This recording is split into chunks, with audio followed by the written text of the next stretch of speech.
Dans les sociétés traditionnelles, qui étaient des sociétés essentiellement agraires, on était confronté à tous les aléas de la nature. Les hommes ne manquent pas de peur, vous le comprenez bien, peur de la nuit, peur du froid, peur des bêtes sauvages, des épidémies, de la famine, de la mort, de la maladie. Tout est incertain et vivre est sans cesse risqué. Ce sentiment a été particulièrement fort dans les campagnes.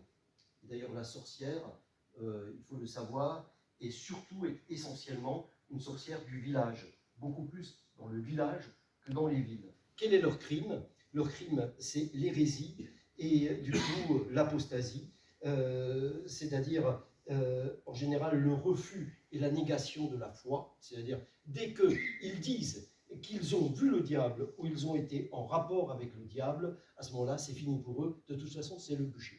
Le diable, c'est tout de suite le bûcher, puisque à ce moment-là, le diable va leur demander. Ce qui est assez incroyable, c'est qu'on va créer un récit, et ce récit, ces femmes vont le dire, c'est ça qui est fou, c'est-à-dire elles vont contribuer à le rendre public, ce récit. Le marteau des sorcières a été édité, il y a eu 4 éditions de plus de 30 000 exemplaires, mis en vente sous petit format. Ça a eu un grand succès inquisitorial qui, comme dit Jacques Reurig, donc cet historien dont je vous ai parlé, a permis d'alimenter les flammes purificatrices des bûchers.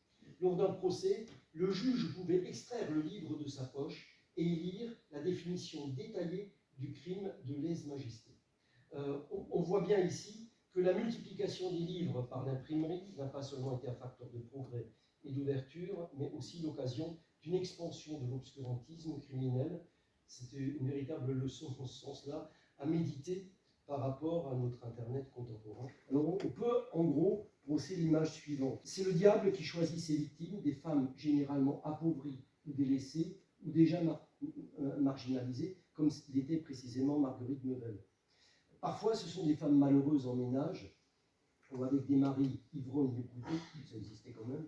Le diable se présente alors comme un être séduisant et consolateur qui ne manque pas de leur donner une bourse avec des pièces de monnaie qui se révéleront n'être que du crottin de cheval. Depuis les temps sont difficiles pour les paysans, dénoncer les sorcières, c'est souvent s'emparer de ses biens et de ses terres.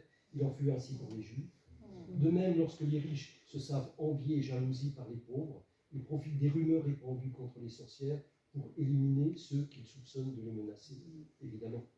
Il reste toutefois une question centrale, pourquoi essentiellement